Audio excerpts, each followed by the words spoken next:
संतों का चरित्र अद्भुत होता है। साधु चरित्र को कहा नीरस कहा है, विशद कहा और गुणमय कहा है। साधु चरित्र शुभ चरित्र कपासु। साधु चरित्र में आपको रस मिल जाए कहना कठिन है, पर नीरस हो करके भी वो गुणमय है और वह विशद हैं और सुंदर फल देने वाले हैं। कपास जिसे रुई कहते हैं, आपने देखा ही होगा, यही चरित्र संतों का होता है। कपास में रस नहीं है और जब तक रस होता तब तक तंतु नहीं बनते। कपास जब पूर्णतः सूख जाता है उसके बाद उनके धागे तैयार होते हैं। तो नीरस होने के बाद गुण उसमें प्रकट होता है। नीरस विशद गुणमय फल जासु।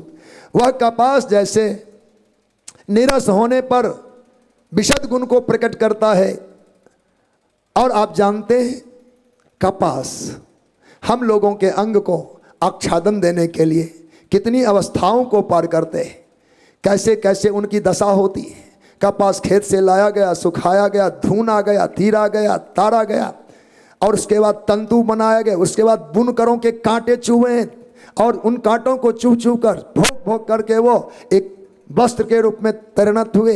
आज हो क्या रहा है, हम लोग पीताम्बर धारण करते हैं, हम लोग अमुक अमुक वस्त्र धारण करते हैं। आपने इसके मूल में कभी चिंतन किया? आपने तो 1000-2000 रुपये दिए, आपने मखमल का अपना रजाई खरीद लिया, पर इसकी गति कहाँ से है? उस पौधों से चलिए जहाँ यह फला होगा, उस धागों से, उस दुनिया से जिन्होंने धुना है, उन बुनकर से जिन्होंने बुना है, चलते चलते कितनी अवस्था को सहन किया। इसलिए शरद विशद निरस विशद गुण में फल जासु।